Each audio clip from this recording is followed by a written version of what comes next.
The National Association for Home Care and Hospice is proud to collaborate with the Council of State Home Care and Hospice Associations on an exciting advocacy event, the Public Policy Summit, on September 11th and 12th at the Mayflower Hotel in Washington, D.C.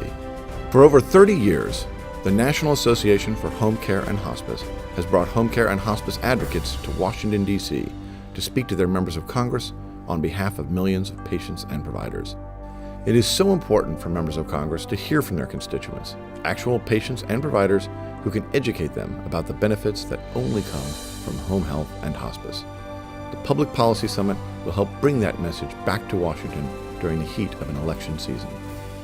We believe the most important thing is to make sure our members of Congress are well educated on the value that home health and hospice providers offer to patients in the healthcare system. The fact that we can put a face to a name with our members of Congress, they can see us, they can tangibly associate us with the industry is so important. And I think the value proposition of home care and hospice, that we meet that triple aim of better care, better outcomes, and lower costs. And as time goes on and the cost pressures increase, we become more important. So I think it's important for us to continue to drill that message home and to continue to keep an open dialogue with our members of Congress.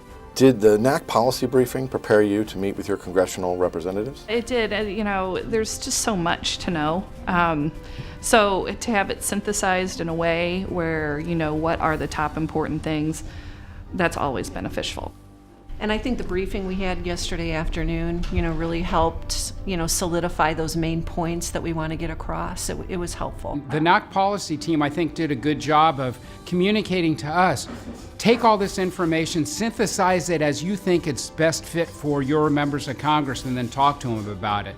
Our highest priority is making sure that our members of Congress understand the importance of adequacy of payment and coverage for home health and hospice benefits, and that the finer points of policy matter a great deal. Everybody was accommodating with appointments and very friendly and very open to what we had to say. And they were asking questions. And sometimes we have to go back and do a little bit of research and get back to them. But when they ask questions, we know they're engaged with our appointment. It's surprisingly easy and fun to do. You call, you make the appointments. As Cheryl said, they're very accommodating. They're used to constituents coming in, and so they know that you might not necessarily know all the technical ins and outs of the legislation, but that you really have a passion in your heart for your issue, in our case, home care and hospice, and you do have important stories to share. We really just need to promote this more. I think everybody needs, the bigger and louder voice that we have from all companies in our industry, the better off we're going to be.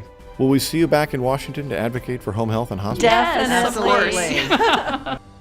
All of us in home care and hospice are grateful for the advocacy and leadership of Vicki Hoke, Tim Rogers, Jane Kelly, and William Dombey. Please join us on September 11th and 12th at the Public Policy Summit in Washington, D.C. Together, our efforts will ensure that the halls of Congress ring with the message that home health and hospice is the future of healthcare that the American people want and deserve.